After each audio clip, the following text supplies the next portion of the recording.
Hi, hello and welcome. This is A. Charulata from Chengalpet, St. Paul's.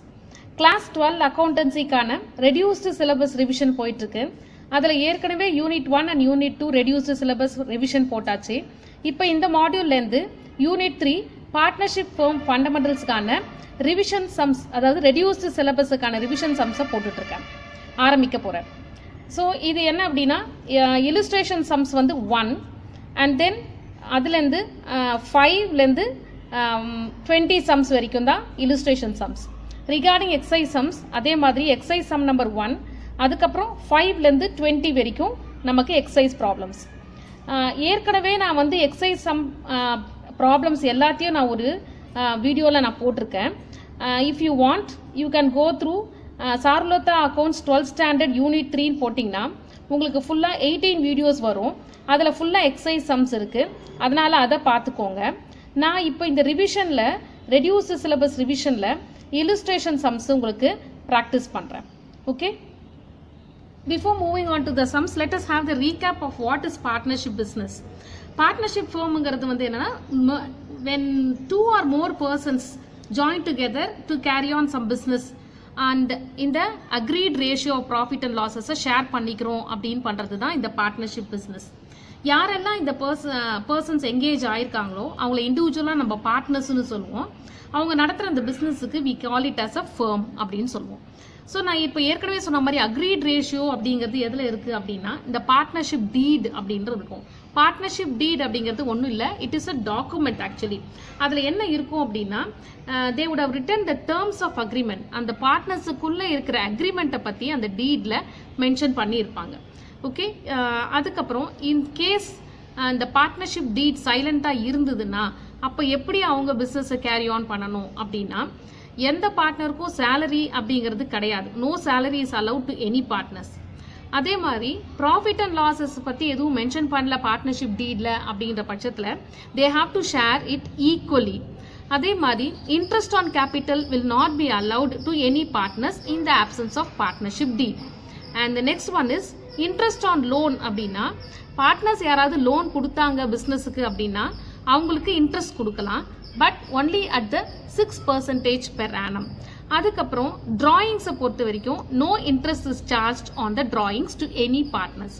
So salary கிடையாது, interest on capital கிடையாது, interest on drawings கிடையாது if the partnership deed is silent.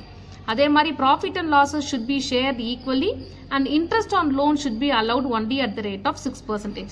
அதுக்கு மேலே கேட்டாங்கன்னா it is not applicable அப்படின்னு அர்த்தம். Okay, so இப்போ நம்ம இதில் வந்து இல்லுஸ்ட்ரேஷன் சம் 1 கொடுத்துருக்காங்க, அதை நம்ம பார்க்கலாம். நான் ஏற்கனவே சொன்ன மாதிரி நான் வந்து ப்ரீவியஸாக போட்ட சம்ஸ் எல்லாமே எக்ஸசைஸ் சம்ஸாக தான் போட்டிருக்கிறேன். இப்போ ரெடியூஸ்டு சிலபஸ் ரிவிஷனில் நான் எல்லா இல்லுஸ்ட்ரேஷன் சம்ஸும் ஒர்க் அவுட் பண்ண போகிறேன். இதில் இல்லுஸ்ட்ரேஷன் சம்ஸ் என்ன இருக்குது அப்படின்னா இல்லுஸ்ட்ரேஷன் 1, அதுக்கப்புறம் 5லேருந்து 20 வரைக்கும் regarding unit 3. Okay, this is illustration sum number 1. A, B, C, D are partners in a firm. There is no partnership deed. How will you deal with the following? First transaction, A has contributed maximum capital.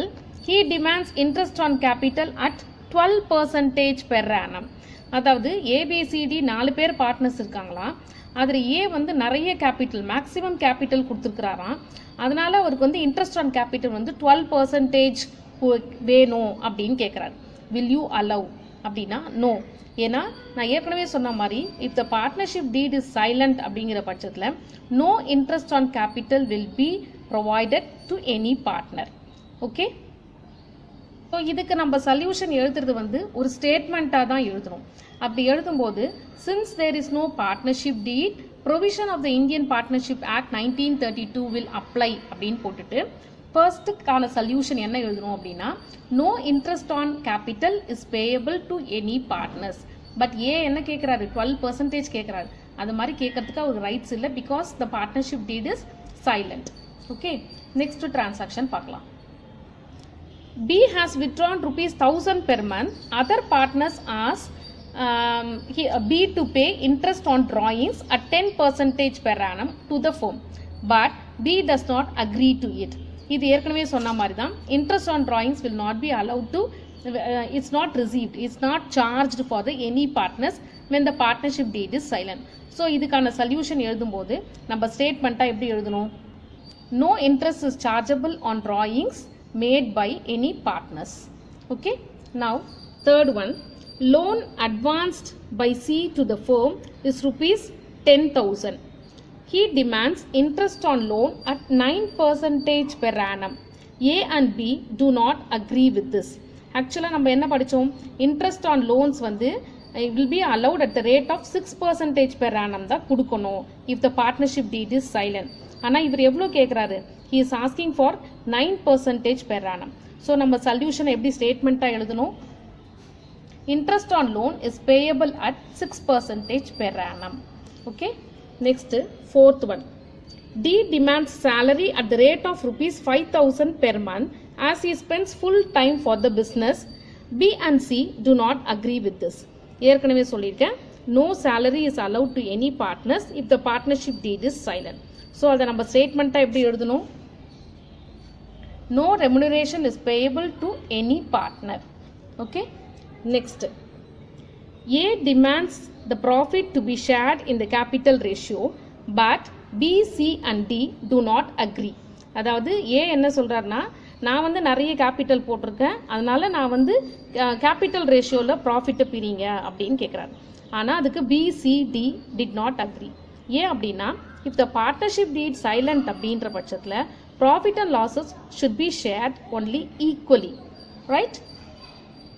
So அதை ஸ்டேட்மெண்ட்டாக நம்ம எழுதுவோம், profit should be distributed equally அப்படின்னு தான் எழுதணும். So this is regarding illustration 1க்கான சொல்யூஷன். இப்போ அடுத்தது நம்ம பார்க்க போகிறது என்ன அப்படின்னா illustration 5.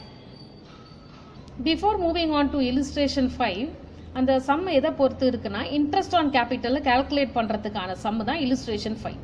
ஸோ இன்ட்ரெஸ்ட் ஆன் கேபிட்டல்னா என்ன அப்படிங்கிறத ஃபர்ஸ்ட் பார்த்துப்போம்.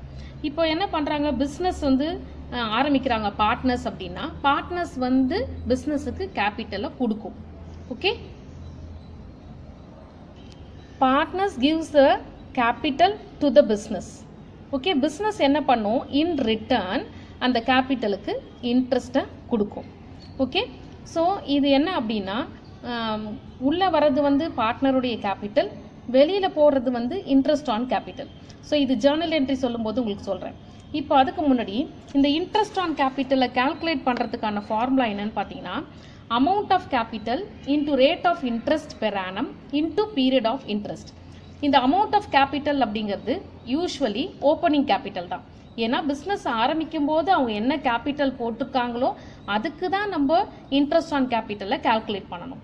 And then rate of interest per annum அப்படிங்கிறது பர்சன்டேஜில் கொடுத்துருப்பாங்க, 6%, 4%, 5%. அதை நம்ம இங்கே போடணும். இன்டூ பீரியட் ஆஃப் இன்ட்ரெஸ்ட் அப்படின் போது அவர் என்ன தேதியில் கேபிட்டலை போட்டாரோ அதிலிருந்து க்ளோசிங் டேட் வரைக்கும் நம்ம கால்குலேட் பண்ணுறது தான் இந்த பீரியட் ஆஃப் இன்ட்ரெஸ்ட். இப்போது இன்ட்ரெஸ்ட் வந்து it is allowed to the partners, பார்ட்னர்ஸுக்கு இன்ட்ரெஸ்ட் ஆன் கேபிட்டல் பிஸ்னஸ் கொடுக்குது. இந்த ரேட் ஆஃப் இன்ட்ரெஸ்ட் வந்து it will be agreed by the partners and it will be mentioned in the partnership டீடில் mention பண்ணி இருப்பாங்க. இவ்வளோ தான் rate of interest on capital அப்படின்னு மென்ஷன் பண்ணி இருப்பாங்க. அண்ட் அதே மாதிரி அந்த பிஸ்னஸ் வந்து ப்ராஃபிட்டில் போனால் மட்டும்தான் interest on capital will be given to the partners. Suppose if the business is under loss அப்படின்னா no interest on capital will be provided. Okay, and இது இன்னொன்று என்ன அப்படின்னா, கேபிட்டல் ரேஷியோவில் கொடுக்க மாட்டாங்க. Okay, if it is not specifically mentioned in the partnership, no interest is allowed on capitals of the partners. Okay, so அந்த interest on capital எப்போ allow பண்ணுவாங்க அப்படின்னா, அந்த மென்ஷன் பண்ணியிருந்தா மட்டும்தான், specifically it is mentioned in the partnership டீட் அப்படின்னா தான் நம்ம வந்து இன்ட்ரெஸ்ட் ஆன் கேபிட்டல் கொடுக்கணும். ஏற்கனவே நம்ம illustration sum 1ல நம்ம பார்த்தாச்சு. ஸோ இப்போ இந்த மாதிரி இன்ட்ரெஸ்ட் ஆன் கேபிட்டலை கால்குலேட் பண்ணணும், provided we have to pass the journal entries அப்படின்னு கேட்குறான். ஸோ நான் ஏற்கனவே சொன்ன மாதிரி பிஸ்னஸுக்கு நம்ம பார்ட்னர்ஸ் வந்து கேபிட்டல் கொடுக்குறாங்க, அதே மாதிரி பிஸ்னஸ் வந்து இன்ட்ரெஸ்ட் கொடுக்குறாங்க பார்ட்னர்ஸ்க்கு. ஸோ இன்ட்ரெஸ்ட் வந்து பிஸ்னஸுக்கு கொடுக்கும்போது அதுக்கு பிஸ்னஸுக்கு வந்து அது எக்ஸ்பென்சஸ். அதனால் நம்ம என்ன பண்ணணும் அப்படின்னா அதை நம்ம டெபிட் பண்ணணும். Debit all expenses and losses. அதனால் interest on capital account debit to partners capital or current account. எதுக்கு இது? ஃபார் ப்ரொவைடிங் இன்ட்ரெஸ்ட் ஆன் கேபிட்டலுக்கான ஜேர்னல் என்ட்ரிஸ். அதே மாதிரி இந்த இன்ட்ரெஸ்ட் ஆன் கேபிட்டலில் we will be transferring to the profit and loss appropriation. அதாவது for closing the interest on capital அதுக்கான journal entry profit and loss appropriation account debit to interest on capital account. Okay, so இந்த 2 Journal entry ஞாபகம் வச்சுக்கோங்க. இது வந்து regarding interest on capital. நமக்கு வந்து பிஸ்னஸ்லேருந்து interest on capital வெளியில் போகுது, அது எக்ஸ்பென்சஸ், அதனால் டெபிட் பண்ணியிருக்கோம்.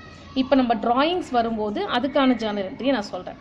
ஸோ இது ரிலேட்டடான exercise sum number 5 illustration sum number 5 இந்த மாடியூலில் பார்க்கலாம். once again I am telling you, நாம் பார்க்குறது வந்து reduced syllabus revision unit 3 partnership forms. நான் வந்து இதில் வெறும் illustration sums தான் ஒர்க் அவுட் பண்ண போகிறேன். ஏற்கனவே எக்ஸைஸ் சம்ஸை நான் ஒர்க் அவுட் பண்ணியிருக்கேன்.